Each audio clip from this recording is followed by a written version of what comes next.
The Muslim Thoughts Podcast. Striving for Jannah. Striving for Jannah. Asalamu Alaikum Warahmatullahi Wabarakatuh. Welcome back to another Muslim Thoughts podcast with me, your host, Khawla. It's not the familiar voice of Aisha, but nonetheless, it is a Muslim Thoughts podcast. We'll start with a lovely word from our sponsors, the Orchid Boutique, and specifically their Sunnah Wellbeing box, which is a lovely organic box, and it has talbina, black seed, herbal tea, raw honey, amongst other lovely organic products. It's been tried and tested by members of our team, and they've personally loved it, and it's a great addition to what we hope is generally a healthy lifestyle. So head over to their Instagram at Sunnah Wellbeing and support them, and through them support us, inshaAllah. Jazakumullah khair, and we look forward to seeing you on their page. So as you sisters know, we've been on a little bit of a hiatus due to life, but inshaAllah we are more or less back, starting off with a lovely podcast, as our way back into everything. Keep an eye out on our Instagram in general for posts and updates and events, but for today it will just be a podcast. Today I'm joined with our lovely sister Lima. Asalamu Alaikum Rahmatullahi wa Barakatuh. And what's our podcast topic today? Okay, our podcast topic today, actually we got, alhamdulillah, some nice questions. There was quite a few. I'm just going to put out there, we're not going to answer them all today, just because there's some really good ones, but I want to save it more for when the whole gang is together. Yep. And we can do a podcast especially for them, because they're all related to one topic. Our sisters, Allah Barik, you guys love to speak about marriage, which is good, May Allah bless everyone with a righteous spouse, but it's not the topic for today. So inshallah, we're going to be talking about one particularly good suggestion that we got, which we think is quite fitting, in the context we live in, and it's not only something that needs to be spoken about and addressed, but also combated. Yeah, and it can be spoken about in different, from different angles. Do you get what I mean? I wouldn't say it's a question with a specific answer. Do you get what I mean? It's more like we said, we're Muslim thoughts, just two sisters, just addressing their thoughts, and we're gonna mention that we're not really gonna go into fiqh-y kind of conversation. It's not that kind of topic. We don't want to ever delve into topics that, and especially speaking about stuff without opinions, it shouldn't be, it should never be like that. So that's advice for all of us, is to just speak on what you know in terms of advice and nasiha, but you don't need to go in where you're what, I know it and it's fatwa, and may Allah forgive us if we speak on anything incorrect, inshaAllah. Yeah, inshaAllah. But yeah, so it'll just be a chill conversation, inshaAllah. And hopefully you guys can chime in with your opinions and stuff. We might put up little polls and stuff on Instagram afterwards and see what you guys think, inshaAllah. Yeah. And please be interactive with us on Instagram, and if you have us on WhatsApp as well, just to ask any questions on what topics or what you want more of, even if it's events or anything, any ideas that you can give us, just to help us kickstart the new year, inshallah. Obviously we won't take all of them, we'll have to put them into consideration, but it will be nice to hear from you guys and see what is needed for our sisters, inshallah. Alhamdulillah. Considering it is a Muslim Thoughts podcast, I think this topic is very fitting, because it's definitely something as a Muslimah it's on your mind quite a bit, and in secular schools or public mainstream schooling, these things are not combated or spoken about. I think they're actually more pushed, right? So as Muslims, it's our duty to inform our younger sisters, or even our older sisters who might be influenced by these ideologies, and kind of speak about the reality of the situation. Yeah, we live in a current day and age where things are becoming more scarier and difficult day by day, and when we talk about this for ourselves, but you also have to look towards the future, your children, the ummah, the next generation, it's in our generation's hands, so it's good to tackle, and it's good to sometimes put light on it, just so that we don't fall into certain things. So what was the question? The question was, or is, basically the psychology of women in an angle, how they were asking was more like the psychology of women, like how we are today, and like the role of women. Yeah, in it was basically Islam. saying why are women the way we are, and I think that's super important, especially the what a woman is has been so diluted. First of all, that even to put a role to it has become so hard. In Islam, we have our roles, and people can We're not speak. talking about what is a woman. We're not. Gonna We're not going to into... discuss that. Alhamdulillah, that's quite clear to us. Islam has very clearly told us what a woman is and what our roles are. So alhamdulillah, we're grateful for that. But even more so, like the rights of a woman, what our position is in Islam, and in this dunya. Do you get what I mean? That's kind of what we're gonna delve into in it, inshaAllah. And it's kind of like combating all of these isms and things that have come about. There's no doubt that our sisters want to feel empowered. They want something, an ideology or something that's going to support them, or fight for their rights as women and stuff. They want what they want to hear. Yeah, do you get what I mean? Like, and they want go us to say what they want to, and then no one actually tackles the corruption that's there. Do you get what I mean? Yes, it's like we're gonna actually say what it is. Do you get what I mean? Not in we're not gonna get into any fights or anything, but we're gonna say it from a realistic perspective. Is that sometimes we don't want to hear these things because we want it to be the angle as we're right, and like I want everyone to agree with me, and we all fall into that. I don't think anyone can argue with the fact that we do that.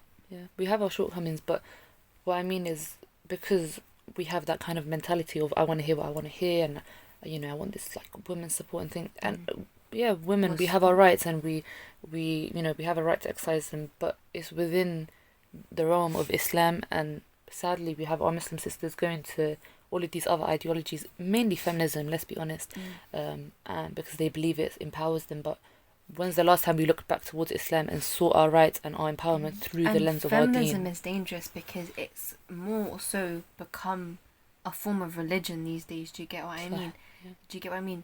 We people forget that if you're so deep into that, you could actually be falling into like minor shirk and that. Do you get what I mean? It could be kufr, believing. I'm not giving a fatwa here, by the way. But I'm saying believing that another rule or another form of legislation is better than Allah's rule and the Sharia. You could fall into kufr that way. A lot of scholars would agree that how this movement is and how deep it's getting, especially within the Muslim community, that you can actually be falling. Obviously, no one's making takfir here, but from the angle it's being portrayed at, it can fall into minor kufr, even more so major kufr eventually. Do you get what I mean?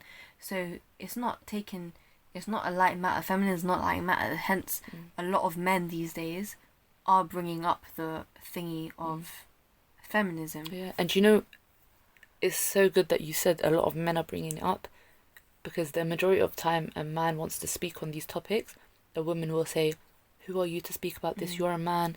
You have no right to speak about women's issues. Well, today we are women speaking about women's issues. Yeah. And to be honest, if we want women to speak, we want women to talk about it. So take that role and speak about it. If no one speaks about it, the men are going to speak about it.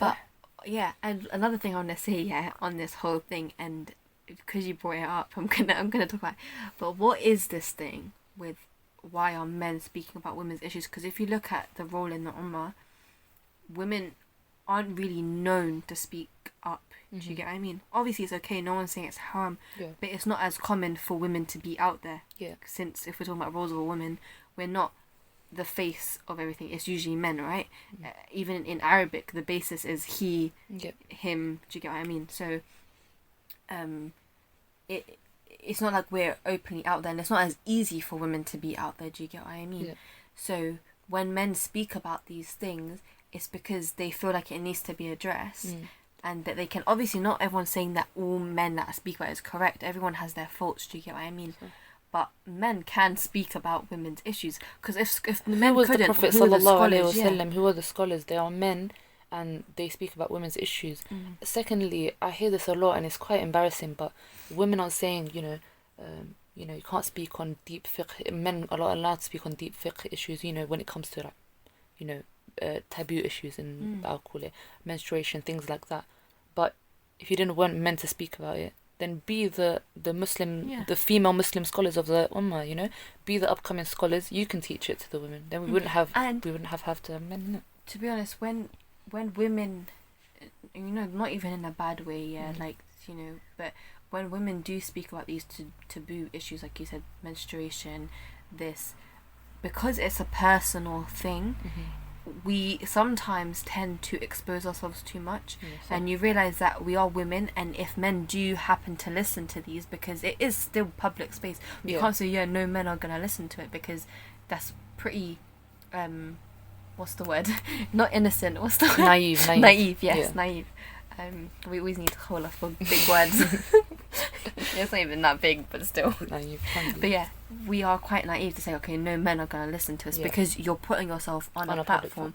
But when a woman is on when you talk about personal issues, we do tend Speak from experience. and So. sometimes we can fall into exposing ourselves too much, and it's not really good to do so, because you're not thinking. When men do it, it's not really personal to them, so, and realistically, because they don't experience it, they speak about it from a like scientific and perspective. shari perspective. Do you get what I mean?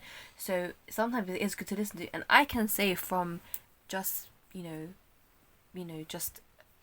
personal experience that men know nothing about the ins and outs of these taboo issues, because they're not going through it.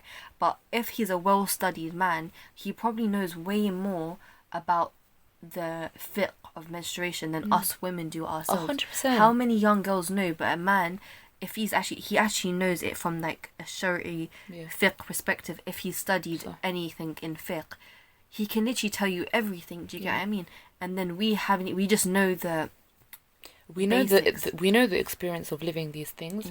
But for example, if you haven't studied fiqh, you're not going to know when to start praying your salah. What times, the differences of opinions on them, you know, alright, if you've missed a salah, for example, like how you make it up, you know, after you're pure, things like that. These things you will not know if just you're in with a place experience. where you can't make ghusl, you know, what can you do instead? You know, I really like clocked like just recently, like how many sisters don't know, like if you're in a place where water's not accessible, you really can't make ghusl, then that you can actually make tayammum for that as well. People only think it's for wudu, and I was actually surprised. And you realize, you know, us women, we actually don't actually know the fiqh of menstruation. We know more of the experience, whereas even men who haven't really studied but do a little bit of fiqh here and there, they even know more on the fiqh side. Do you get what I mean? So I'm not saying everyone, but even then, so I would happily go to a knowledgeable brother or like, you know, a student of knowledge or anyone who's high up to give that, who's done some fiqh, to ask those issues, because why are they there? Do you get what I mean? The same way as, unfortunately, we live in a day and age where women can't, especially if you're in the West, we can't seek knowledge as easily as men can. Do you get what I mean? So why are we so against relying on the men to tackle these issues? That being said, that's literally a whole little spiel on stop saying men can't talk about issues. They can. And if you don't want men to talk about these issues, step up and talk about them yourself. So. And saying step up and talk about them to yourself, being knowledgeable and step up and talk about it yourself. That's true. Don't just start talking, you know, I know us women like to talk, but we can't just talk about anything. Listen, you know what I mean? the feminists are going to get onto you for saying that. No, in all seriousness. No, we do like to talk. No, I'm not denying that. I like to talk. I'm here talking right now. Which, you know what? What a great segue into what we're going to talk about is these kind of things are made to seem like such negative things. For example, you know, when in a you know, a fiqhi ruling will say something like, oh, 2 witnesses is like the same as a witness of 1 man, or we'll say, you know, a woman can't give talaq to her husband because women tend to be more emotional, things like that. Then you get some groups of women like getting up in your face saying, you know, you can't say things like this. Who said women are more emotional? By saying that, you are literally putting down the value of a woman and the innate traits that we naturally have, and you're basically saying they're worse than those traits of men, because you're saying, you know what, the traits of a man is better than the traits of a woman. How is that women empowerment? I can't even deny it, because I can't say that if I'm in an emotional state or there's, you know, times where women tend to be more emotional, which we all know scientifically, like we go through it, you know, regularly. It's a consistent thing. We have to say women are more emotional. Obviously, every woman can differ. Some are, you know, can handle, you know, so Allah's created us differently. Some are stronger, some are different sizes, some are different we're all made different, you know what I mean?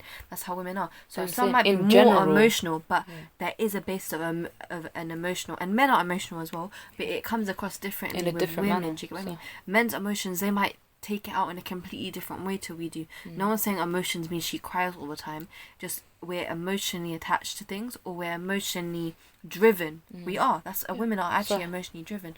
So, like for example, some women are emotionally driven in a way where, like they'll take it out on their chores, for example. You know, in my family, I know, like, you know, family members who, when they're emotional, they literally bang out doing like so many chores, and all their anger, they do a good job, but that's how their emotions, or they don't talk. And some emotion, they talk about it. Some might scream, some might thingy. So if that's the case, especially in a matter as big as divorce, for example, if we were to just thingy, if we had the right to divorce, we would divorce every minute, week of marriage. Yeah, let me tell you that. Which you don't want to hear it as a woman. You don't want to hear it, but when push comes to shove, you have to kind of accept these things. Like living in the society we live in, all of us have battled with feminism and women empowerment and going through that phase of saying, you know. Sometimes when we're upset, and we can easily say, not saying the first week of marriage was so hard, but there's times where two different people, you know, you need to get used to it, and you might be like, you know what, we'll spill it so easy. Yes, no one's saying that men don't spill it as easily these days, but that's just because of how society is and what is his iman like. No one's saying every man is perfect, but the asl, we have to always talk about the asl of things, the fitrah of man and fitrah of woman. That's really important key, is the fitrah, because our fitrah has changed over the course of life. Do you get what I mean? Hence why we've got filthiness going on in the UK, because their fitrahs have been warped into corrupt, basically. Corrupt, yeah. So the natural fitrah of a woman is that she's overridden by emotion. Hence why, if it was the case, for example, something as big as divorce, as much as we don't mean it, we'd be like, okay, divorce, and then you don't realize that divorce isn't a paper like how we do in this country. Divorce is from word. As soon as you say divorce, you're in a haram relationship. Do you get what I mean? So if a woman was to be allowed to do that, it might be spilled out at any moment, and then after like 2 minutes, you know how we are, like to your sisters, I'm never talking to you again, and then literally 1 minute later you're talking to them. So it's like, we can't just be like, yeah, I'm sorry, I didn't mean that. You can't do that. Same with a man. When they say it, there's been times where they might not mean it and it's an accident, but majority of the time, that's like maybe one or a few in these cases, but the majority is when a man brings out divorce, he usually like actually means it, purely because men are different from women, and the way that they control their emotions or are with their emotions is different from us. I can already hear people hating. I'm so sorry. It literally has to be said, because do you know what? I wish when I was younger I had someone tell me this straight up. When you go to a secular school and you're involved in all of these conversations, it's so hard to come out at the end of year 11 or the end of sixth form having a decent mindset. You're gonna be corrupted, and if you don't hear it, you're just going to carry on. Look at how many girls at the age of like 15 are like, I want to get married.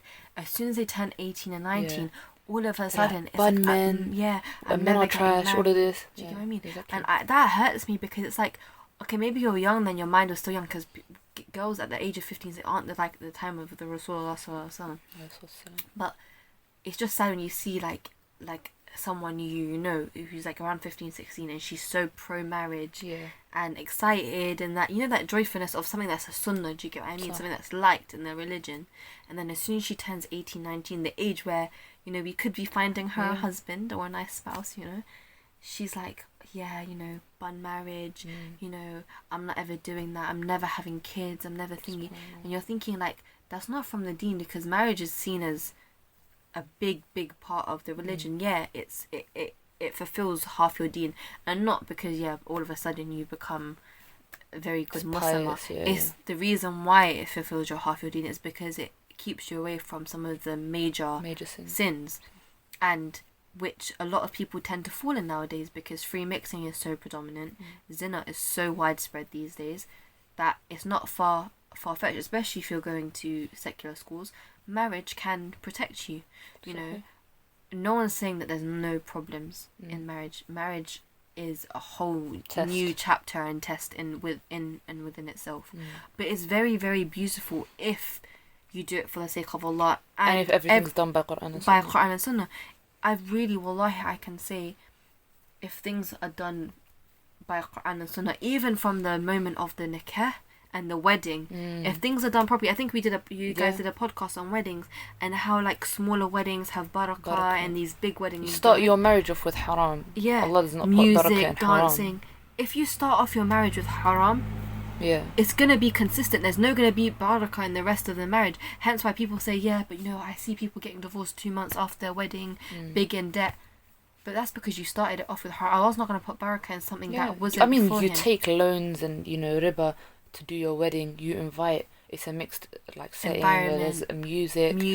You dated before you got married. I would be like, all of these things are not things that are going to start off your marriage. Yeah, and then you'll be like, oh yeah, thing. I actually got married. We didn't care. How comes like our marriage is failed? But you didn't care. But why? Because your family. Like, if you did everything haram, you've allowed shaitan into the marriage from the get-go. Do you get what I mean? Yeah. You've invited him. You've said, shaitan, you know, join me now. Yeah. We're invited. Come and have some biryani. Literally come to my walima. Yes, subhanallah. You know, you're literally dancing with him on the dance floor. Do you get what I mean? Yeah. So yeah, it literally makes sense. But do you know what I'm saying? Like, I'm not gonna get onto women for.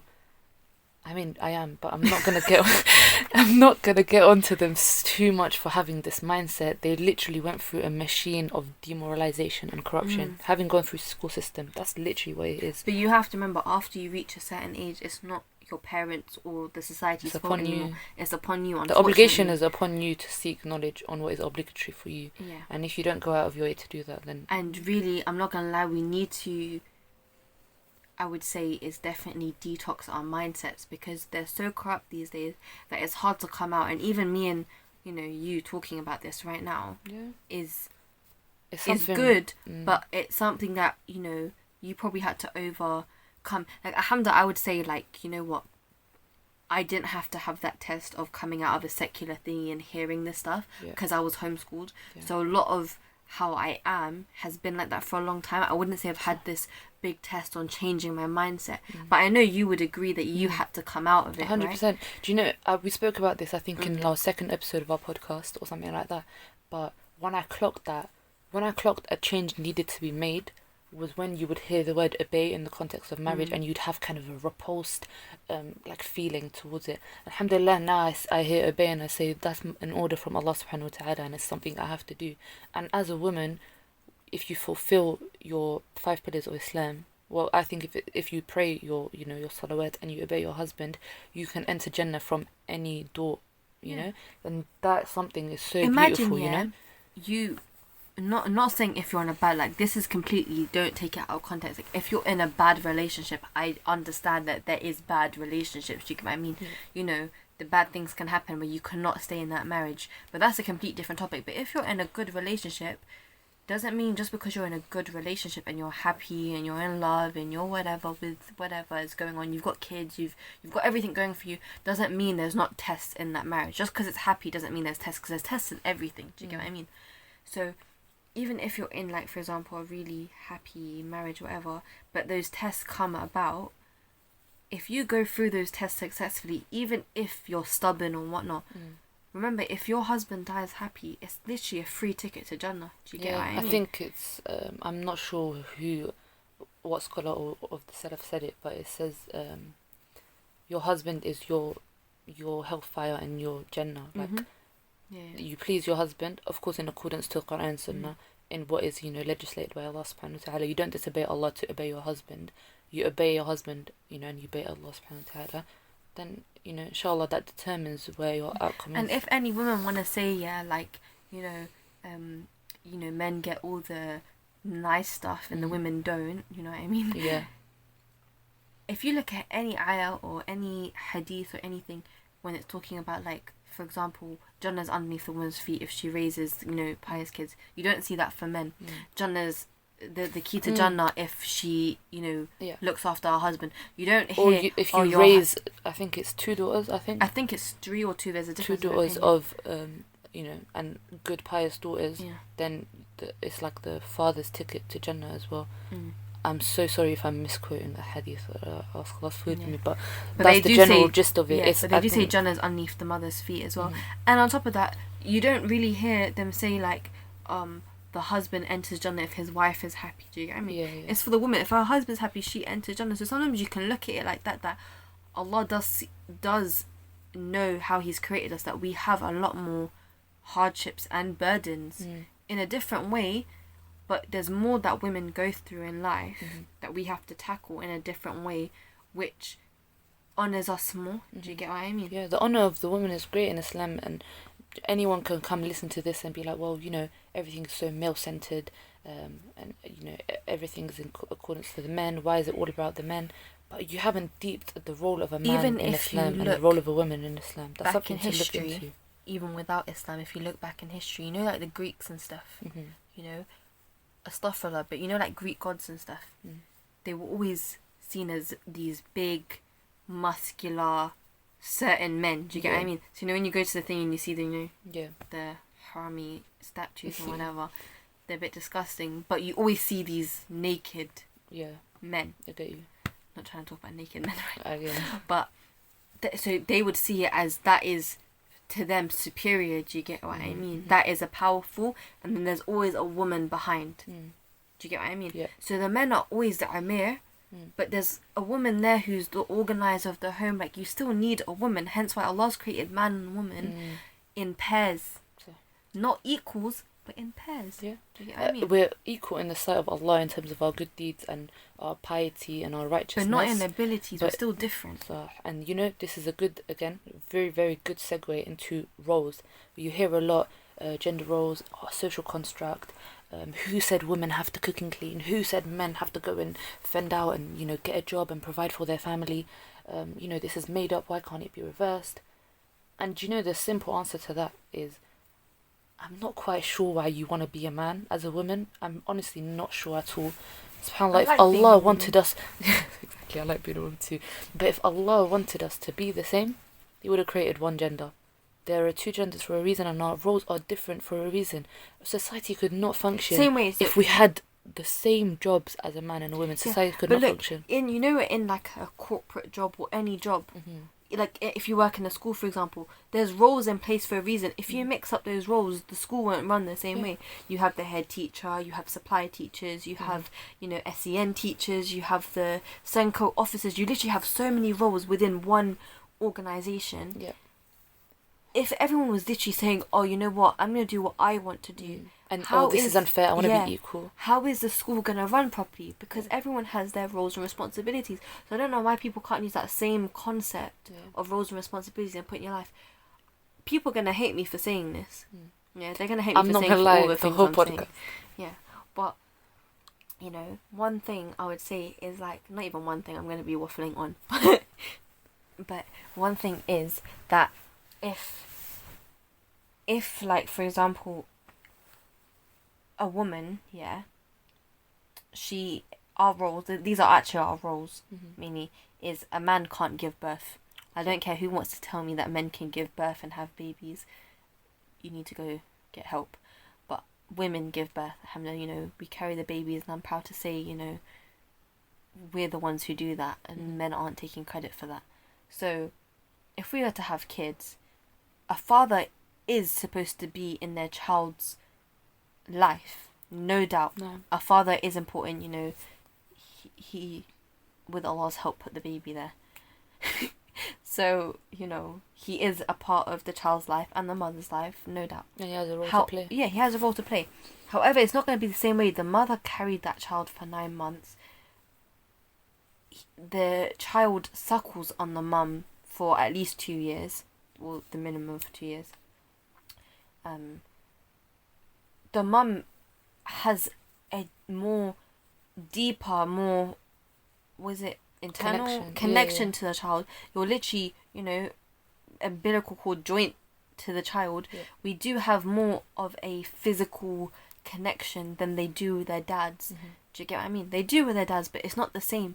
So we're more maternal for a reason. Do you get what I mean? Where men build that connection more after they have a child, whereas ours starts from you know what, you can say that they want to hate you for this, but it's proven, like scientifically proven, that a mother bonds with her child during the breastfeeding process, during taking care of the child, having skin to skin contact, things like that. And men form connection with their child through playing with them, like fun time, reading time, things like that. And they can also have natural. like their skin to skin, hugging, whatever. That's how it you works. have a relationship with your dad, but no one can doubt that the mother plays it. Like without the mother, it's hard. Like the nurture comes from a mother. Yeah.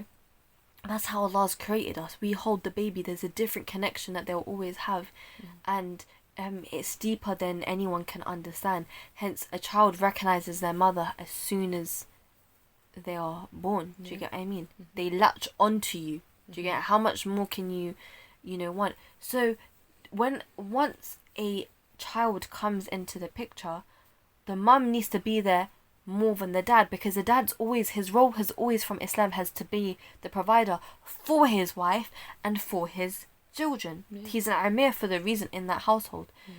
Without the father, though, in terms of Islamic knowledge and things that are going on, if he is not present, it can be difficult, because the mum is so busy with the nurturing that the other stuff might not be put into consideration in terms of the deen, in terms of that.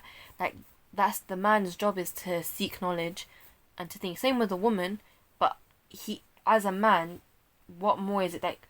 Growing up, I would hear my dad, reading Quran, and my dad, taking us for, to teach us these things. It comes more from your father. Yeah. So that's their responsibility. It's the responsibility of the mother as well, but it's taken more in a serious way, I think, from the father. Like, if he's not doing it, if it doesn't happen, then it's his fault, not the mum's. You get what I mean? Yeah. So it has to be seen. Like, what really annoys me is this whole seeking permission, because since a young age, because I was homeschooled, seeking permission has always been a thing. Like, nowadays young girls can just leave their house without informing their dad. Like, I'm just literally just get ready, leave the house. For me, that concept will never run. Like, even when I have kids one day, inshaAllah, I don't think I could ever, that just doesn't make sense in my mind, and it's become so normal now. Is permission's a big thing. Like, kids from a young age, they can't make decisions for themselves. Same with a woman. Men are protectors. No one can deny that. As much as you don't want to refer to Cinderella and stuff, but Disney teaches you certain things. Men in knights in shining armor, whatever. Men are our protectors. I'm not gonna deny it. I don't care if I'm, I did boxing, I got a black belt, whatever. I cannot win a fight against a grown man. Yeah, so. It's unrealistic.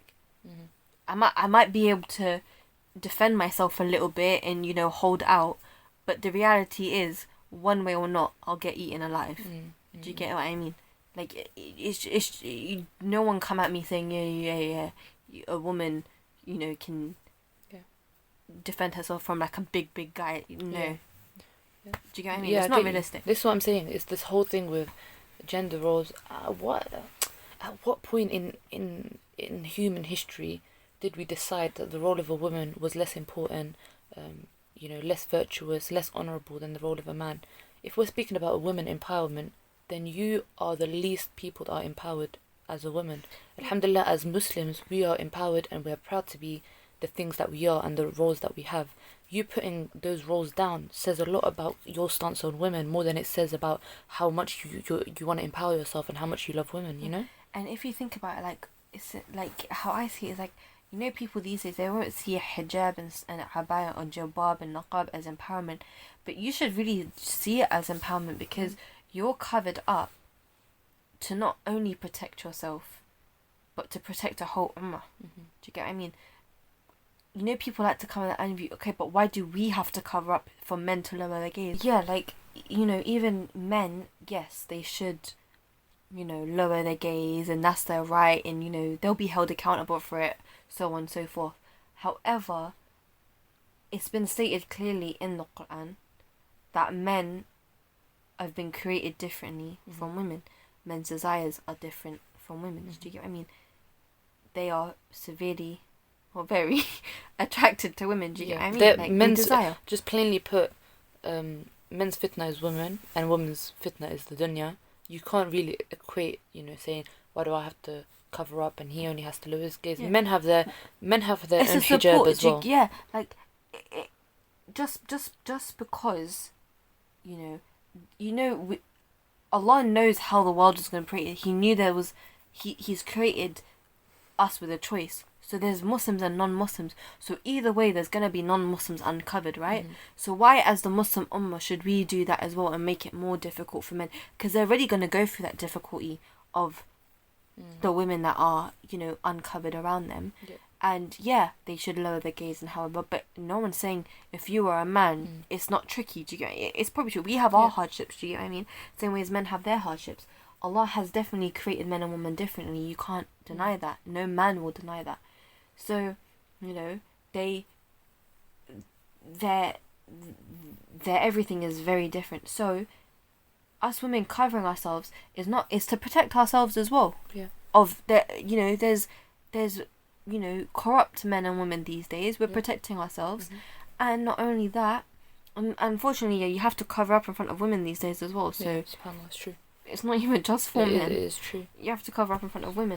This is like an interesting point that I thought about was, where are we getting our moral compass from, and where are we getting, this objective, code of conduct, because Islam gives that to us naturally, right? This is how a woman should dress and conduct herself. This is how a man should dress and conduct himself. When you are now refusing to wear the legislated hijab, jilbab, whatever, you're basically saying the rules that society has made are superior to the shara that Allah has put down, right? And like it baffles me how we've decided that something man-made has superiority over something legislated from Allah subhanahu wa ta'ala. It makes no sense, because you're following someone's rules. If you're not following Allah's rules, you're following someone's rules. Yeah. You can't have no God. If Allah is not your like, Lord, then your Lord is the dunya. You're following something, We're consorting to a trend, more say. Do you get what I mean? Every time everything changes, we change as well. Yeah. We're losing our fitrah day by day. That's why it's always important to talk about fitrah, because fitrah is the asl. Do you get what I mean? Yeah. That's why we're trying to change our fitrah. We should be as if, like, even in the Rasulullah sallallahu alaihi wasallam's time, before hijab and jilbab and whatever was legislated, modesty was a big part. If you look at the Arabs back then, their attire was still modest. Yeah, they might have not been before covering their... To be honest, no. Before, in the first Jahiliyyah, there was no modesty at all. Yeah. But once Islam came, but before the ayat of hijab but there came, was still... the women were still modest. Yeah. At the time of Islam. But like obviously from Ibrahim alayhi salam and so forth. But there was still, like, if you look before the Prophet Muhammad sallam actually had got revealed from ages with the Quran, the dress of the Arab naturally was, even if their hair and necks were out, they were the culture was still modest. Do you get what I mean? There are, to be honest, there are like I would say narrations. There are of people used to do tawaf, but women used to do tawaf around the Kaaba, like half naked and all of that. So that's why I'm saying Islam came to get rid of that kind of jahiliyyah. The second jahiliyyah we're going through now, we're going through jahiliyyah after jahiliyyah. At the time, they were doing these, horrible, weird things. Islam came, the Quran came down, that's the word of Allah, uncreated, came down as an objective moral compass, unchanging, not progressive. Islam is not progressive. Islam stays the same. Which is why... But it came down in parts, because even the etiquettes of the Quran, it came down in sections, because the Prophet Muhammad sallam couldn't come down and give them everything in one go.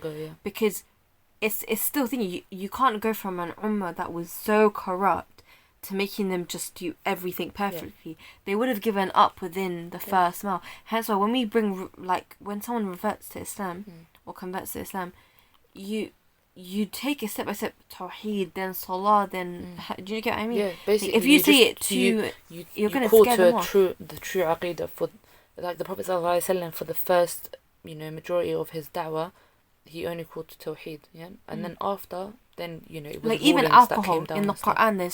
There's 3 different parts in the Quran where alcohol is mentioned, and they're now void because they were before So it's not disappeared, but it doesn't count anymore. Do you get what I mean? So the ayah, the first was it talks about what's it called, your salah being accepted whilst having alcohol. So if it's not been in your system for a certain amount of hours, that doesn't exist anymore, but it exists at the time of those people. Do you get what I mean? And if you go into like learning about the Quran and the ayah, and the scholars go through it, you'll learn, you know what, it's not void, it's not disappeared, but that ayah doesn't count anymore. You can't use it anymore, because when the Quran was coming down, it was coming down towards those people when alcohol was permissible. There was a big chunk of time when the Rasulullah was about that alcohol was still permissible. Do you get what I mean? And then it became impermissible. The point is, the Quran is supplemented by the Sunnah, and it's Quran and Sunnah hand in hand, first and foremost. And the second point I want to raise is that it's not up to us now to go through the Quran, and I've seen this done by women, pick and choose what ayat they want to no, not even to listen to, but they would say like something like, this ayah is not applicable in our time and age anymore, you know, and stay in your homes, like that ayah. You have to go and get the ayah and give it to a scholar to decide that. But I'm saying, what are you going to say to these people that say, you know, the ayah of staying in your homes is not applicable anymore because a woman's place, you know, it can be at work because we're progressive now, and, you know, you don't just stay at home, you work. No, the asal is that your place is in the home, and you can get onto whoever you want to get onto, but it will always be in home, and it will be that's what. And that's what women will be accountable for today. Is no one's saying. Scholars have said, you know, working is okay for women. Like you said, the times have changed, but a scholar will give a fatwa based on that. However, the job has to be halal. Like, it has to be like no free mixing, this, that. There's a lot that goes into it for it to be allowed for you to work. Secondly, you cannot deny if you're going out to work, even if you've been given the permission, but the first and foremost duties in your household are not being met, you're going to be accountable for that. Do you get what I mean? What happens in work is not. But let's say you go out to work, your kids are, you know, like not on the right path. You know, they're neglected. They're neglected in their Quran. They're neglected in their anything on the basis of the deen. You're going to be accountable for that. You're going to be accountable for just neglecting them in general. You're going to be accountable for, you know, not looking after your husband or not giving him his rights because you're tired. Do you get what I mean? You're going to be neglected for... You're going to be accountable for, you know, not maintaining the home. Do you get what I mean? The home is a wife's palace, basically. Anything that happens inside it might be the man's, you know, your husband's or your dad's or whoever's. He has to make sure everything's in order, but the woman is the one who runs her home. So. Anything, trust me, ask your mum where something that you lost 10 years ago is. She'll find it in 1 second. Ask your dad. No idea. Your husband. Ya Allah. You're not finding your... You're not finding. But no, it's true. And what I honour is that to be the maintainer of your household. And do you understand how baffled I am that you are rejecting like a great virtue and a great honour of being, like, you know, the Rabba of your bait, like of your literal household, and you're rejecting that, and you're saying, no, I want to change my gender role, I want to go work, I want to go... Women can spend hours at work and be in a corporate role, talk to bare people, give everyone smiles, you know, be a good employee. But you have a heart attack when you have to smile at your husband or care for your kids or, you know, spend a bit of time. You can work under your boss for 50 years, That's... Won't say anything. But then you're there screaming at your husband. Bond that, your husband tells you to do something, that's a violation. But you at work, your boss, in the rudest manner, he probably does. That. You're fine with it. Your husband asks for something. He disrespects your honour. You'll still do it. He says you can't wear your hijab at work. You're taking it off. They say you have to wear short sleeves. You're compromising for your boss. You have to free. You're doing it. But your husband says, you can't go to a wedding that has music in it, and you're crying. My husband never lets me go out. I'm gonna say it's so blunt, but it's true. Well, you hear sisters like, oh, we were actually talking about this earlier on about the luxuries. But you'll get sisters like, oh, they'll literally say to you so blatantly that like, I've got a good place, my husband looks after me, whatever, But then they'll cry about, oh, he doesn't buy me bags, he doesn't get me clothes. A man's duty, yeah, people take it out of context. A man's role is to provide necessities. So, clothing is necessities, but if you food want is like things like that. But if you want a going and £50,000 luxuries, luxury come on, man. clothes, you're taking a mick. Do you get what I mean? Especially in the West these days, inflation and that. Yeah, it's difficult. Really. If you have got like 5 kids, you've got whatever, you get the normal. I was fine, wearing what's it called, hand me downs and whatever. I still look good. I would never say that I look like a tramp, alhamdulillah. I don't think any of the people that I was around that would say have like proper money still look good. Do you get what I mean? And clean and well fed and whatever. But you don't have to have all these luxuries, especially sisters looking on Instagram that's their ideal marriage. Whatever's on Instagram. This whole comparison thing and being unrealistic is a whole different topic. SubhanAllah. But it's like, oh yeah, but my husband needs to take me out to eat every Friday, date night. You can have a date night at home. It doesn't have to be all fancy and expensive. That being said, that's I think another important point to raise is actually a lot of rulings in Islam has been taken out of context, and also the same women who claim to be wanting to be empowered and stuff take a lot of rulings out of context. For example, you'll hear this a lot: my money is my money and my husband's money is my money. Technically, it's not true. You can't just go run your husband's pockets dry. You can't.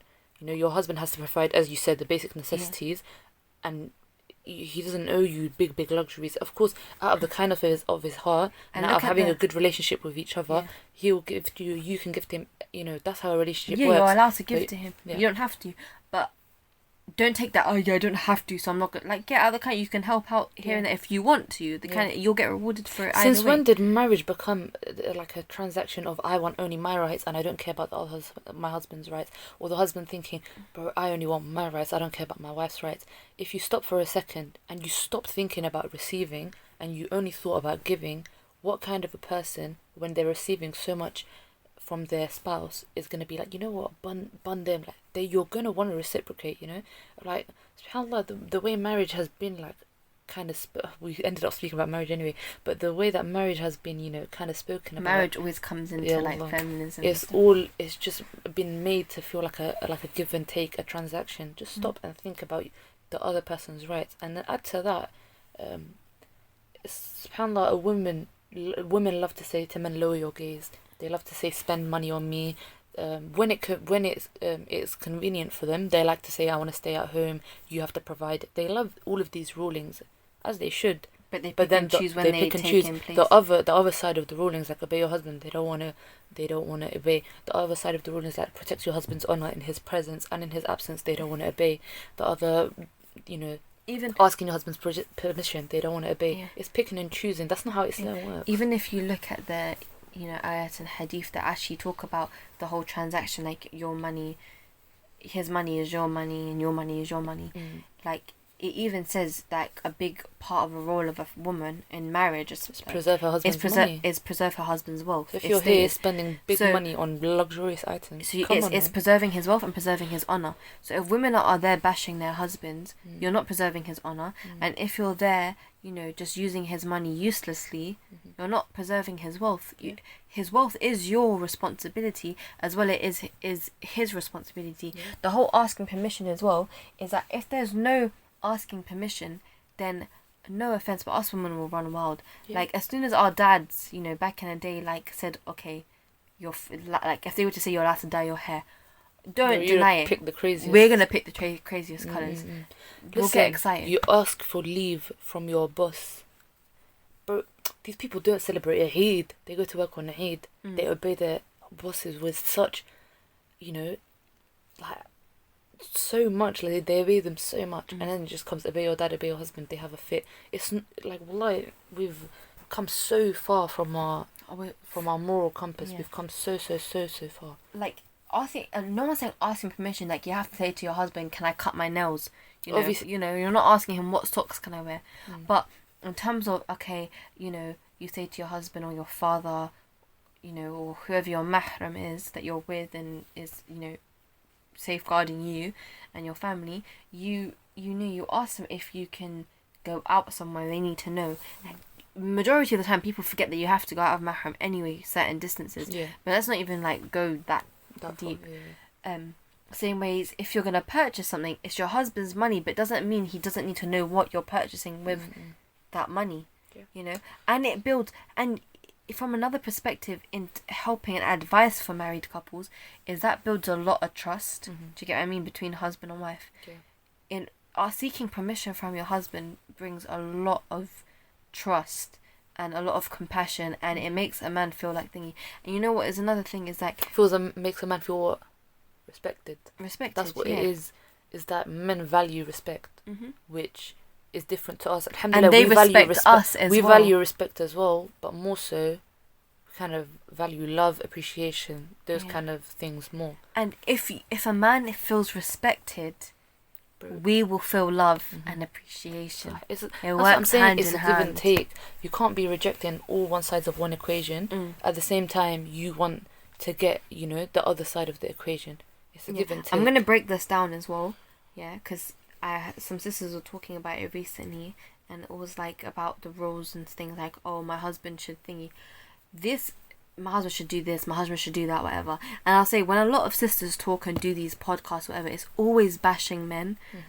I don't want to bash men, because without men, our ummah wouldn't be how it is. Yeah. If you look at all the greatest people, the Prophet Muhammad sallallahu, you have what's it called, the Sahaba and the Sahabiyat. Like, without men, what is our ummah? So we're not here to bash men, we're not here to bash women. Yeah, we and both we're literally faults. not here to over glorify any gender or bash any gender. Allah obviously without created women, the best of the best. Yeah. Other than the Rasulullah sallallahu alaihi wasallam, he was the perfect best of creation. Yeah. But after him, everyone has their faults. There was Sahaba with faults. Yeah. There was Sahabiyat with faults. But no one's saying we're not without fault. We all have faults. However, women are there for a reason, men are there for a reason, and we're here to rectify those faults and inshallah be the best version of ourselves, man and woman. Because that is all that exists. Yeah, honestly, it is true that, bro, we've come so far from reality. We stopped thinking with our brains. Now all you want to do as a woman, I don't understand how your whole persona as a woman or your whole life goal as a woman revolves around the other gender, whether you like it or not. If you're constantly like bashing men or that's a huge part of your life you're missing out on. And vice versa. Let's not even talk about this new like silly red pill movements that have come out, and that's a whole this Andrew Tate business and all of these silly men, just like their whole life revolves around women as well. This is not the purpose of our life, constantly bashing women, constantly bashing men. Our goal in life is Quran and Sunnah and to get to Jannah. And the way you do that is to obey Allah subhanahu wa ta'ala and His Messenger. Yeah, and we're accountable for ourselves as well. And realistically, you need to look at yourself before you look at anyone else. And the only reason we're talking about this is just to incite the whole thing of this is how things are moving. But first and foremost, don't think about anything else. You shouldn't be getting onto the other genders like this and this gender. You need to think about how you are as a Muslimah and how you are as a Muslim. Rectify yourself and your own issues and our mindsets. It's always good, like even non-Muslims, they always talk about healthy mindset, healthy thingy. As a Muslim, we should have a healthy mindset. We have, you start with actions are by intentions. If your heart is corrupt, your mind is corrupt. If your mind is corrupt, your heart is corrupt. Listen, and if your heart is corrupt, everything is corrupt. And if both are corrupt, mind and heart, your limbs are corrupt. And your limbs are what? And your are actions showing. are, your actions, So, it is by, actions are by intentions. Do you get what I mean? Yeah. If our intentions are bad, our actions will be bad that we do in life. Do you get what I mean? Live by that. So one thing, I'm gonna break it down. Like, for example, you have like a couple, and the man works. He's a provider. He's doing his thing. He's doing everything by the book. He's providing. He's looking after. He's working, whatever. Then the woman is working as well. They're both working. There's no kids in the picture. This is just a scenario. But the job is halal, because one thing you have to remember is, if the job isn't halal, that's haram without the whole scenario. Right. Do you get what I mean? Right. Both man and woman. So both jobs are halal, alhamdulillah. That's the scenario. Would you say, I'm going to ask you first as a question, so Fine. you can, devil's advocate and that. You know, We don't want to be devil's advocate, but it's whatever. fine. You know what I mean? The other side of the argument. The other side of the argument. See, this is why we need you to say it in a better manner. So the other side of the argument, and then I'll say what I was Fine. going to say. So you have these two, yeah? Mm. Should the roles just be on the woman? Like the cooking, cleaning? Are you asking me honestly, or you want me to play the other side?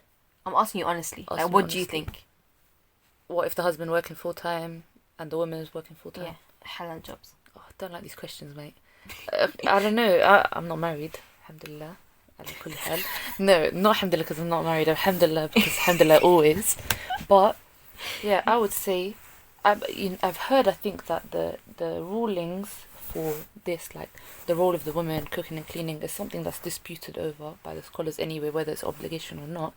But I do think at the end of the That day, part, okay, yeah. not being obligation. Yeah. But what do you naturally think you should do? Yeah, no, but naturally with that, Mhm. that how things have run in every culture, Right. usually the women tend to do it, Yeah, right? 100%. So that's even from culture, from an usul perspective, it's Yeah. always been that way. Yeah. Back in the day, like, men would help, but that wasn't what has always been known to Yeah. know back in the day. Mhm. So if you think about it, even though in the Quran it doesn't say that a woman has to do the Yeah. cooking and cleaning, but she is the runner of the home. Yeah. And if That's what it entails, yeah? it kind of entails. Am I still answering your question, by the Yeah. way? Oh, okay. So answer that question as if, like, don't get into the whole, like, they just Yeah. basically if both parties are Are working, working. and they're long jobs, they're both same kind of hours, Fine. they're all both out, and then they come home. Okay.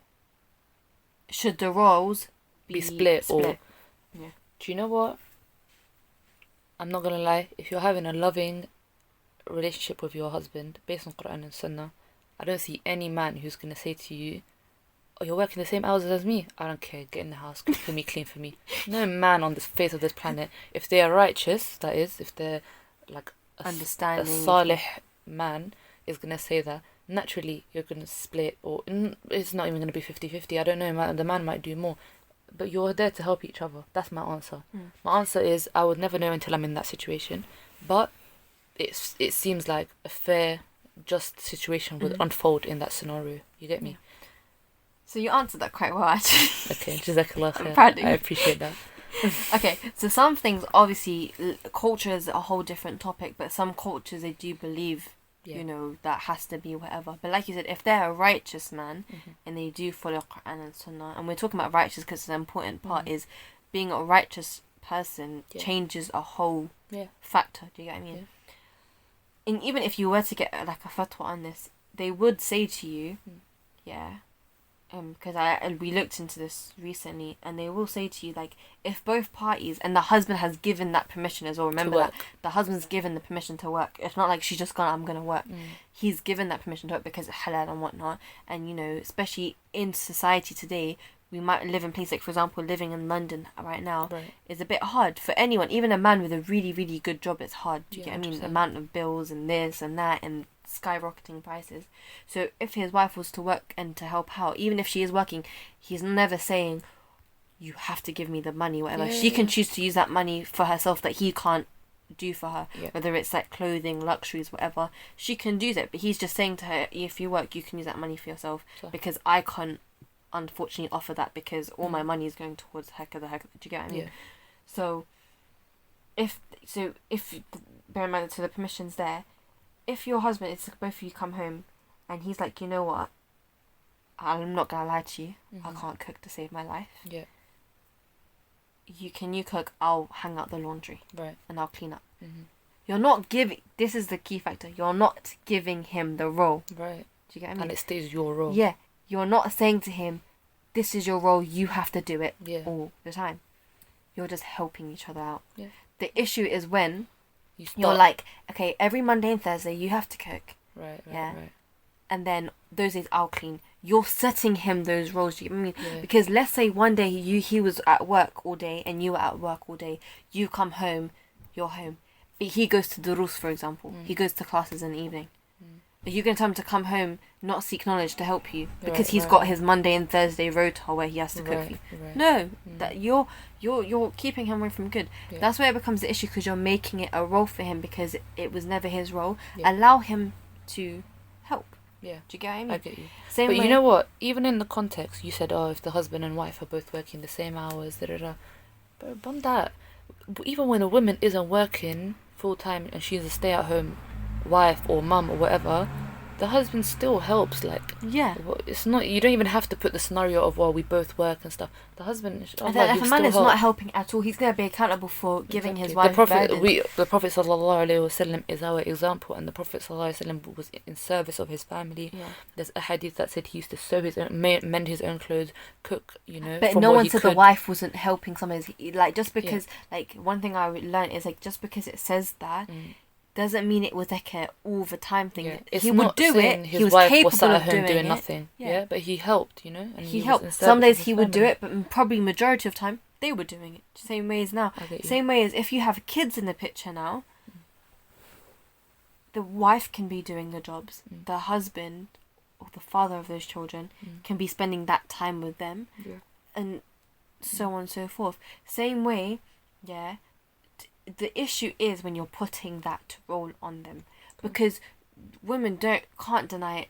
The role is ours because we are the women of the home. You put a woman in a random, secluded part of society, detached from society, and she has a kid, and see what kind of actions she's gonna do towards that child.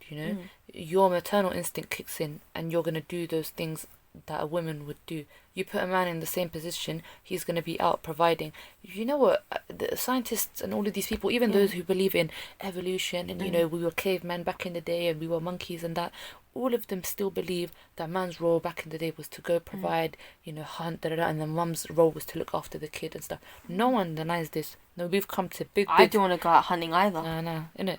We've come to big 2022. Now you want to say the roles have changed. I want to go provide. He needs to be a stay-at-home dad. But when people give those women who say that, but when you give those women who say that the other side, okay, go and do the action of a man. No. Yeah. My money is my money. Yeah, exactly. My money is my money. Yeah, it's literally picking and choosing. And bro, we're not built to be providers. That's exactly what I was gonna say. Put yourself in a situation where for 50, 60 years of your life, and our parents are doing it for longer, may Allah reward them, you have to provide for your whole family as a woman your whole life. You're telling me at the end of that life you're going to be satisfied? Yeah. Never. If we can't provide in terms of cooking and cleaning, how on earth are you pray? SubhanAllah, that's actually a good point. Like that's still providing. It is a level of providing.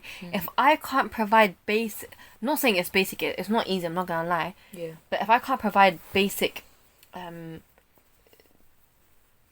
services, I don't know, I wouldn't call it services, basic, if I can't cater to the basic needs of my family, of my children, of my husband, of those things, how am I able to cater towards providing, working tedious jobs, whatever? It's still the same. They're both tedious, no matter what. Do you get what I mean? When I was work with children, I work. Imagine we're happy to work in a school setting. Right. A school setting is how many kids are you looking after? Then you're cleaning you're cleaning. After them, Yeah. If you're working in the kitchen, you're cooking. Yeah. You're looking after them at lunchtime. Yeah. If you're a chef, you're able to cook for bare people who are unappreciative, this, that, demands of different kinds of people. But if your husband's then you have to cook for your kids and husband, and suddenly it's the biggest chore. I just want to see you swap jobs and see how it works. It's not... Society would literally collapse. But you know why they like working? Prefer working and not doing it for the husband? Because we like pleasing and making other people happy. Yeah. And we like that whole being noticed by others. That it's like, oh, your husband. I haven't been married that long, but I can say I enjoy, doing things for my husband. Yeah, as you should. It's like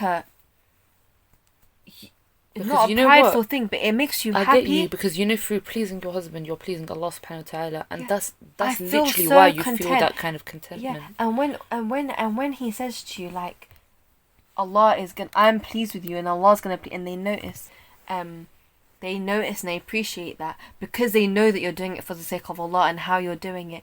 That love that comes between you is like a different kind. I'm not talking about like sweep you off your feet and whatever. I'm talking about a genuine love for the sake of Allah that literally comes and makes you so pleased with each other. Do you get what I mean? It's a really beautiful thing. And like alhamdulillah, I'll say like, you know, may Allah preserve it and whatnot, but from that small amount of time, you know, you realize when you do things and you start, like, you know, you're talking about like small weddings and we were talking about earlier as well.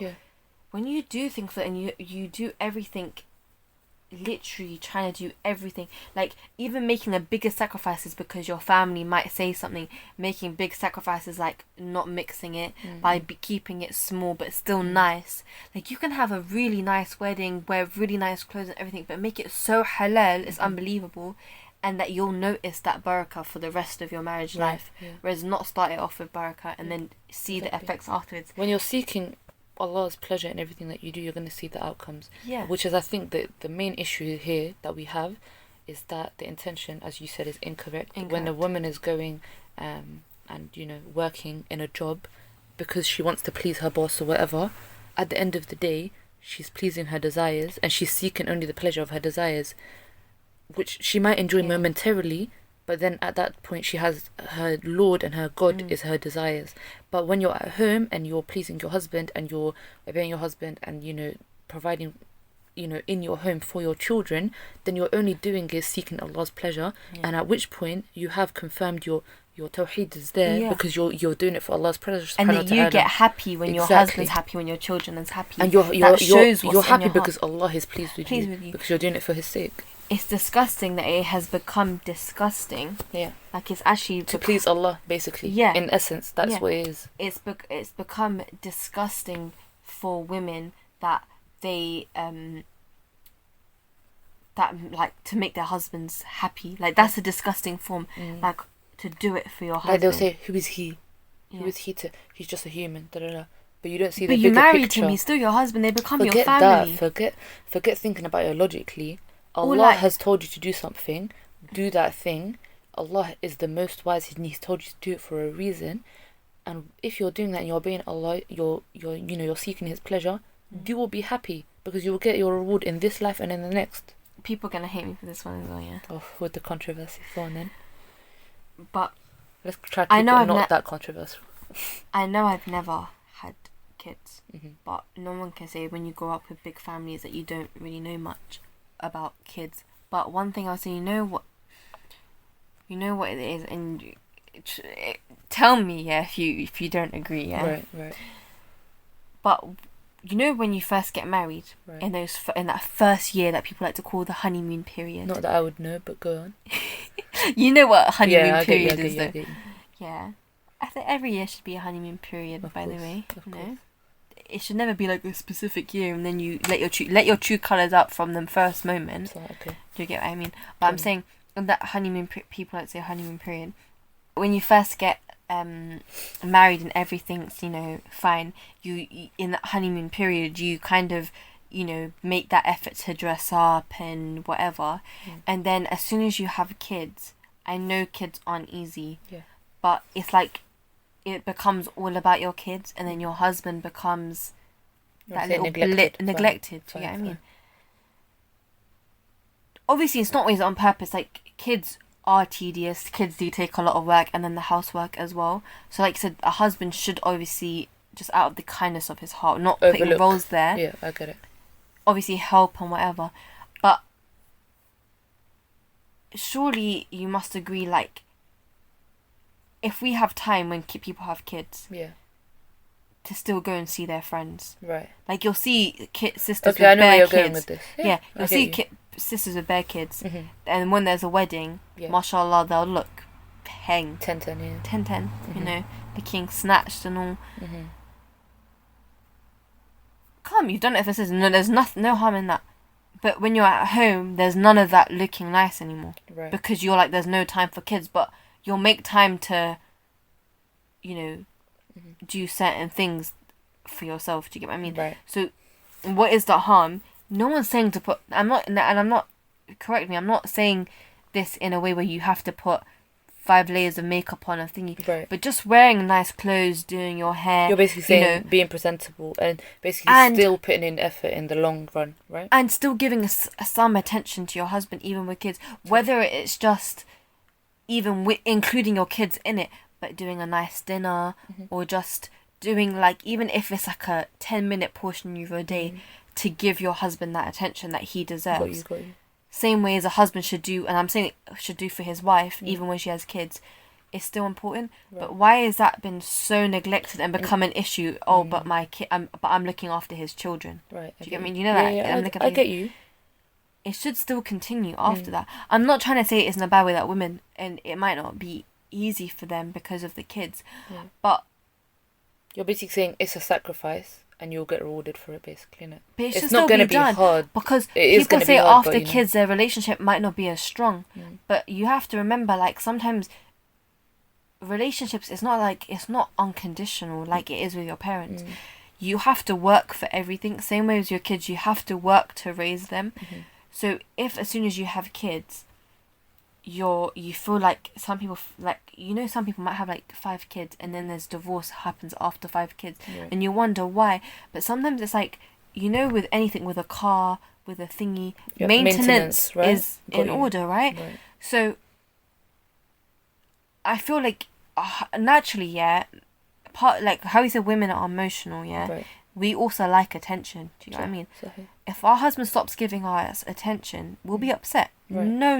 No doubt. We don't want bear. We get annoyed of you from a while, but we do like that attention. We do like it when he's home from work. Sometimes, you know, we can be a bit clingy, to our husbands. Same way as men, they like to know, like,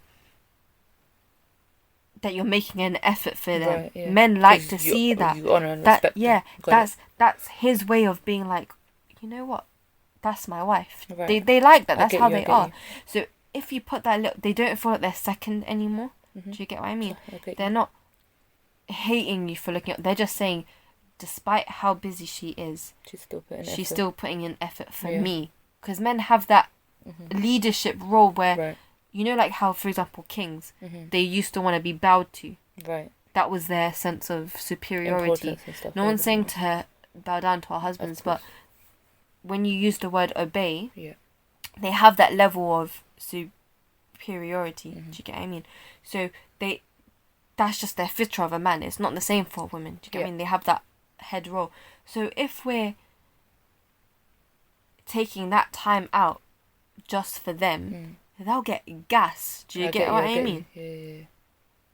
So why is it become, it's his children, but look, I'm looking after his children, why do I have to get, like I said, he's not expecting you to take out 10 hours to neglect your kids to put on makeup. No one's saying that. If you have the time to do so, do it. But why? But you know what? There's more to a little pleasing dinner. your husband than putting on makeup. If you can't go out to dinner because the kids, whatnot, do a little one in your home. What's the issue? And a man, if he can't cook, order food. Do you get what I mean? Like, things can still be done in your house, but to spend quality time. Or set yourself rules. Like, for example, at bedtime, no one have your phones. So when the kids have gone to sleep, usually you put kids to sleep around 7, 8. You can say, okay, from 8 o'clock to 10 o'clock, me and you, we're going to talk. Quality time. Got you. Yeah? We'll put our phones in a box. Even if you have to set that rule, why can't we do it? Why does that become... What? Do you get what I mean? So Moral verdict, advice from a married woman. But you know what? To talk about... Because I know sisters will be listening to this and they're going to want someone to represent their other side of the argument, which I'm going to do. Is that, you know, a woman has been at home. She has been looking after the children. She might feel like it's an extra effort. Do this, do that, do that. And like, I get it, and when I'm not gonna undermine. This is a discussion I was having with my actual close, like my friends. I was basically saying, it is hard being a woman, having these roles, doing all of these extra things. It is difficult, and we're not gonna undermine that. But there's two sides to the coin, you know. As you're gonna be putting in, you're also gonna be putting in effort, and so is he, and that's it. The roles are just different. And subhanAllah, a point that you brought up is that, you know, a husband, you know, has that, you know, the right over his wife, and in the same way, the wife also has her rights and things like that. it's not an issue, and I'm confused as to has it become an issue that a man can hold that place, over a woman. Again, I made this point earlier, but if we were going to have the same roles, then Allah would have created just one gender, and Allah subhanahu wa ta'ala didn't do that, and there's reasons for it, Look at like Noah's or Nuh alayhi's ark. He put them in pairs and whatever. I was laughing, because I thought of something funny, but I was literally thinking in my mind, like, it's kind of an analogy, so bear with me, but women want on their, like, if they have like their marriage list or what they want in a husband, one of the things that I always see, and you all agree, is that they want a husband that's taller than them. Yep. But why do they want a husband that's taller than them? Because they want to feel feminine. Right. But as soon as a man comes out being masculine, and wants to step up to that masculinity, it becomes an issue. It becomes an issue. Do you get what I mean? I get you. So it's like, and that's what I mean. Like, us women, we're emotional. We talk a lot about our feelings because we want something, but we don't actually know what we want. Yeah, I get get what you. I get Our you. minds are very changeable. Do you get what I mean? We never stay consistent. That's just women. 1 minute I'm angry, 1 minute I'm happy. Mood swings. Right. You know what I mean? So you want that. You want to feel feminine. You want to feel protected. You want to find, your knight in shining armor, all sorts of things. But then as soon as he places that authority, it's like, Whoa. It's a bit mad. Yeah. And all of a sudden you make it out as it's so bad. All he said to you is you can't maybe go to a wedding with free mixing, or you can't leave the house after Maghrib time. Like, what? Do you get what I mean? No, like, the point stands that I don't want you to wear colours outside. Like, he has the issue because he's saying it from a fiqh perspective. If he's saying to, you're never, like, after we get married, you're never have to see your mum, you raise that issue to someone who can pass. Yeah. Do you get what I mean? I get you. Because that's not from the deen. No one ever said that when a woman gets married, she can't see her mum. Do you get what I mean? But you have to say it from a, like, but if he's saying something that is not out of the deen, why are you getting scared for? Yeah, my point still stands that you can't, only not superiority, but having levels works in two ways. One, like, has a right over the other, but you can't want, like, your husband to, to have those rights over you. Has to provide, he has to do this, this, and then you want, like, the superior rights as well. It like, everything exists in a dynamic, and it can't just switch randomly when you want it to switch, And a man also needs to know his wife. Like, you can't, just because you wanna put certain rules in place, which you have the right to do so. There's fiqh of people, you didn't realise, do you get what I mean? There's a fiqh of people. Same ways, if your husband has just come from work, you're not going to talk about all the problems with your kids. Right. Because you can induce frustration, anger, a fight, do you get what I mean? That's why sometimes it's better to greet your husband with however you greet him, nice greeting, how was your day, get him maybe a glass of tea. Did I say glass of tea? Glass of tea, cup of tea. Yeah, a get cup you. of tea, Yeah. a glass of water. Yeah. Whatever you need to do, sit down with him for a few minutes, just, talk about his day and let him relax.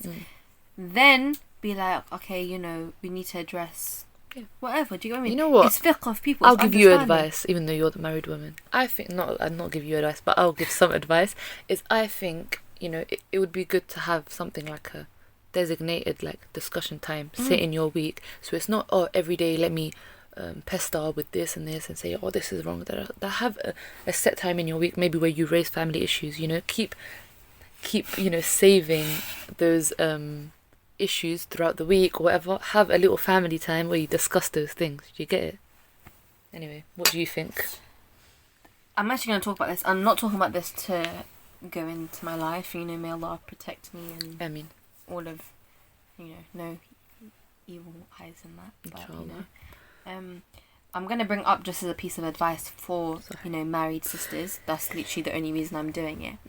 But, may Allah preserve him. But when I first ever got married, and that, like, that first initial, when the nikah is done, and you guys get to know each other, one thing that we did do was talk.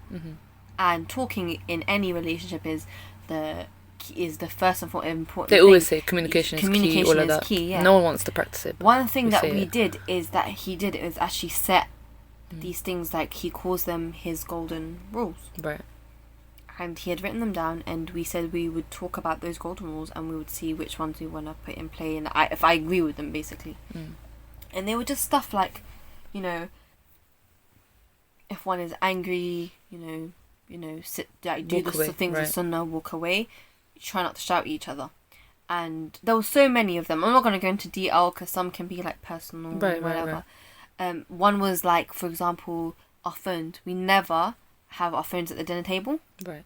We made it clear, like, from the get-go, he put down, never have your phone at the dinner table. So if we see that, it can't happen. Do you know? And that's a rule that we have, and I obviously agreed to it at the time because we were discussing it.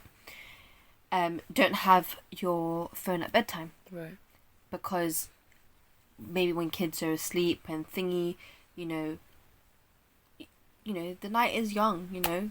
People do loads of things, you know, maybe watch movies, do this, but, you know, maybe that evening is when, if you're talking about in the most asal of relationships, the man usually works either 9 to 5 or 9 to 4. Basically, you're saying the evening is your quality time. Is your quality time. Do you get what I mean? But it doesn't have to be, because it depends on your schedule. Right. But naturally, I'm not trying to be like TMI because other people listen to this, but the night is very important for married couples in general. Okay. Do you get what I mean? Yeah. Just that's all. That's it. I'm gonna keep it as that. So that is a good time, as well as like making a designated talking time, like you said. You know, the other ones like, you know, patience. You know, not bringing everyone into matters like for no reason. For example, as I was saying, if you had an issue in your marriage, I would never say come to me, Khawla, as the unmarried sister of NW Sisters. There was no reason you need to come to me for me to give you advice that is useless. I'm not married. I have no experience. Like there's no use coming to me. I would say go to this person or go to that person, just because you don't need an extra person giving you advice, ruining your marriage when they have no experience. Personally, and go to someone that you know will be just, because. You're bringing your side of the story. Yeah. The response is going to be biased. Bun him and whatever, and you don't need that, because you're just adding. The goal is always to work on it, and instead of saying, "Oh, bun my marriage, bun this." Like, no. There's always things that actually, before you bun something, you have to think of. There's so many things that go into a marriage, kids, this, that. You need to look at it from, like. Even if you don't have anyone, there's marriage counsellors that can help. Do you get what I mean? And I would probably say that's the best way to go, because they're gonna, not marriage counsellors, but a marriage counsellor from Islam, because that's gonna be advice coming from the Quran and Sunnah. And that's not just anyone. You have to think of it like that. So the reason why we did that is because, and what we said, one of the key factors about this, what we agreed and we have, is that every time something, like if I have my phone, or he has his phone, or any of the things on that list. Call the other person out on it, right? We don't call each other out on it, because that can sometimes embarrass the person or trigger someone. What we do is we'll just say 20 golden rules. Oh, that's so cute. So that would be... You have 20? Yeah. InshaAllah. Well, so we say 20 golden rules. You have to tell me them after the podcast. Yeah. So. When we say 20 golden rules, we know, okay, we're going to refer back to it. So it's on our notes. We have it written down on paper, and we have it on our phones as well, because you know, paper nowadays can get lost. Right. So it's also on the phones, and also data on your phones can get lost. Yeah. And if humans can easily forget, so they're written there. You know, I've got one on my phone, he's got one on his phone, and we'll say, if whoever wants to call whoever out, we don't just say look at you. No, it doesn't ever come across nicely like that. It comes across disrespectful, and it can just trigger one another. And that was one of the don't trigger each other. Yeah. So we say 20 golden rules. So. Literally in that moment, rather than shouting, rather than you put it away. You just... Okay, 20 golden rules. Do you get? Okay, the click was not good. But that's a bit condescending. 20 golden rules. I just did that. I get you. But we say 20 golden rules, and then we bring out our phone and we'll read through them. Not like what's it called? We're doing our current stuff. Yeah, but to remind yourself. To remind ourselves, remember, and that in that time we end up laughing, talking. And just find it like we forget about the whole I'm not going to lie thing. to you. That is sick advice. And it reminds me of a story that Ustad Abdurrahman said. Ustad Abdurrahman Hassan on the MAAU website. website, YouTube channel, on the Abir al-Sabil podcast. It's so good. Allahumma barik. I recommend that to basically everyone that's about to get married.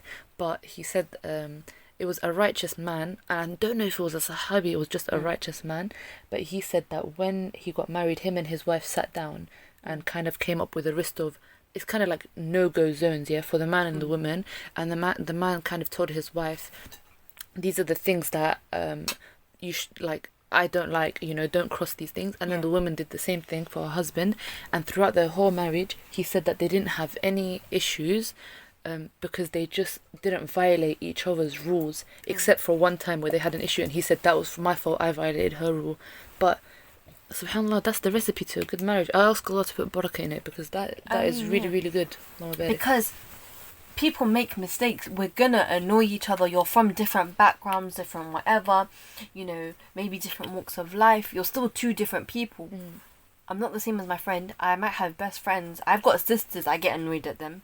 Do you get what I mean? But it's never good to tackle and fight. Do you get what I mean? Fighting is never the answer to anything. So if there's things I definitely don't like, communicate it with your husband. You can't. One thing is, women, you can't expect your husbands to mind read you, right. and I can't mind read him. Do you get what I mean? Yeah. Also, men are insecure like women are as well when you first get married. Just because they seem more confident is because they know that if they're not confident, how are we ever going to open up? Do you get what I mean? But it doesn't mean they're not shy, they're not insecure in their own ways, or they have their own, thoughts and whatever.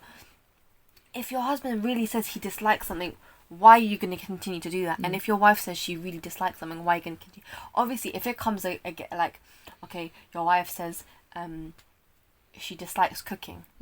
Okay, we're not talking about that kind of thing. That's just silly. I get you. You're basically talking about things that, if these things were to be done, they would violate the other person's honor and things like that. They would violate like themselves. if for example, your husband dislikes shouting. Right. Don't shout. Don't shout. That's it, simple. If your husband doesn't like being disturbed when he's like studying or seeking knowledge, then don't do that. Or if as soon as he walks in the house, he doesn't want to be pestered. That's understandable. I would hate if I just walk in the house and my husband's like, I get you. I wouldn't want to look. I'm thinking I just walked in the house. Right. It's like I said, there's fiqh of people. Understanding people is so important. Same way as if someone doesn't like something. If my friend says to me, I hate it when people crack their fingers, am I going to go start cracking my fingers? Or even something like less superficial than that. If I, as a friend, said to you, Lima, I don't like it when, for example, we're talking and you kind of bring this up about me, or, talk to me in a certain way. Because that is your friend, you're going to take utmost care to not disrespect them and honour them and respect them. So what about your husband? Do you get it? I wasn't clicking at you in a condescending no, way. I don't mind. Light bulb moment. Right, I get you. It was literally just, you know me and my effects. I literally had things, so there was a discussion that it was brought to me, about my husband. So he was just saying that there was a group of brothers, and they were like having dinner, and one of the brothers, he's pro, like, he must have Instagram or likes taking pictures. We live in a day and age where people like food pics, but he's one of those brothers that do like food pics, not a woman, a man, so no one get on to me. We're talking about men here. So he likes taking pictures of his food, and everywhere he goes he takes pictures. Fine. One brother must have said to him, can you please not put me in the picture? The guy who takes pictures was like, oh, but I saw you take a picture with so and so, whatever. That doesn't mean, and we were talking about this, that doesn't mean you have a right to take a picture, because he asked you not to take a picture. Maybe he knows things. Maybe you took a picture for a certain reason. Maybe because they were never going to see each other again.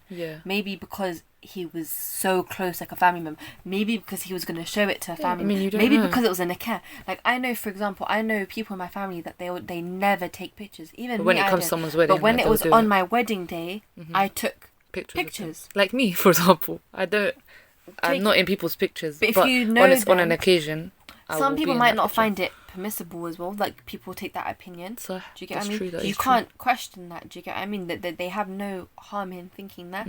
I mean, I personally don't think it's haram. I think there is a limit. But we won't get I don't want to be on anyone's. I want to safeguard me. Sometimes, even if they're a good person, you still never know where a picture's going to go. Go. He's a man. He might have not wanted to be in the picture that moment because he's not that close with the brother. Just because a link up is going on with basically, brothers, not your point every is man knows. you respect other people's boundaries. People, do you get what I mean? So if my husband was to say to me, for example, in a relationship or anyone's husband, that they don't want to take pictures, even if it's on the wedding day, you can't really complain. All I'm saying is, who do you respect more, your friend or your husband? Who has more rights upon you? Your husband. Your husband has more rights upon you than your father does. So if anyone you're going to respect and honour, is going to be your husband. So that if being he says said, no pictures or don't share something, then let's say a man might say to you, one of his things is, I don't like it when you share my personal business, or he has a right to say that, don't do it. Do you get what I mean? I get you. Okay. Yeah. Basically, that being said, we ended up talking about marriage anyway, even though we said not to. But inshallah, we'll name the podcast accordingly. Moral of the story. We spoke a lot about the rights. We spoke a bit of everything, stuff, alhamdulillah. but marriage always kind of comes in with roles. Yeah. Because kind of the roles is in a relationship. Do you get what I mean? It's really hard to talk about the father role because even though the kids are one way, but it's still got to do with your mother and father. Do you get what I mean? Yeah. That being said, the moral of the story. Sorry. The moral of the story is Quran and Sunnah all the time. Seek knowledge in what is obligatory to you. Take even what we said. We're not ulama, we're not scholars. Take even what we said with a pinch of salt. Anything that you disagree, you agree with, research it. Go forth and seek knowledge and things like that, inshallah. It has gone on long, the podcast, inshallah. So we'll cut it here, bi'idhnillah. But we do want to hear what you guys have to say. So inshallah, anything you agree with, let us know. Anything you disagree with, let us know. Constructive criticism. Anything that we've said that is wrong is from ourselves and shaitan. And everything that we've said that is good is from Allah subhanahu wa ta'ala. Ask Allah to forgive us if we've said anything that's come out of bounds, inshallah. We just wanted to have basically a short discussion on this topic because it's just an important topic, you know. Yeah. But yeah, subhanallah, I'm hoping that you guys have enjoyed it, inshallah. And benefited from it as the well. most, you know. And if you know anyone, you know, share it with people that you think will also benefit. However, I'm just gonna say, I know we did touch up on like marriage and stuff quite a bit, not a lot, but quite a bit. But we will answer the questions that did come to us on Instagram 100%. In another podcast, inshallah. Just because this wasn't basically related about, it's not basically like, 100% related to the questions we got, but I think marriage, as you said, plays a big part in this like general issue and stuff like that. So what we'll do is we'll do another podcast, inshallah, on marriage in general, and then we'll actually answer those questions specifically like with more married people. Do you get what I mean? I don't want to be the only married person talking about this topic. Do you I will not be in that podcast, inshallah. I'll listen and I'll benefit. Listen to the people who know more. Yeah, and another thing is we'll probably do more podcasts like this one, just because it is a long topic. So if you do have any questions on this and want like on any of the other than marriage, because like I said, we'll do marriage on a separate one. But any other points we made, if you want to have follow-up discussions, inshallah, on that, or if there's anything you feel like we didn't touch up on the whole, you know, women's roles and rights and, you know, the gender role kind of thing, then just, you know, message us on Instagram or put down your question and we'll do like a part 2. Inshallah. Anyway, last disclaimer I want to make: you don't have to agree with anything we said, but you do have to agree with the Quran and Sunnah. That's literally it. My opinion holds little weight in comparison. There's no comparison basically to the Quran and Sunnah. That is our guide. That is what we live by. So take our opinions with a pinch of salt, inshallah. Let us know your criticisms, but please don't be coming here criticizing. And anyone who is married, don't, you know, take this as a means to not go to your husbands and bring up any problem that exists. I do remember someone private messaging me and saying that they listened to one of, I think, our marriage podcasts, and they literally just brought up everything to their husbands, and I kind of said, you know what, it's not always good to just bring everything up cold turkey. Do you get what I mean? Just because you listen to our podcast, you're not going to tackle everything in your life. You're not going to solve all the issues. So there's no bashing, you know, men or women here. Like it's literally just, we're talking nice of our brothers and sisters, but trying to, you know, change our mindsets for the better, inshaAllah. صحيح. Anyway, Jazakum Allahu khair for tuning in. As I said, I'll just repeat what I said. Anything good that we've said is from Allah subhanahu wa ta'ala. And anything bad that we've said is from ourselves and shaitan, and Allah is free from it. Jazakum Allahu khair. And Assalamu Alaikum wa rahmatullahi wa barakatuh. Assalamu Alaikum wa rahmatullahi wa barakatuh.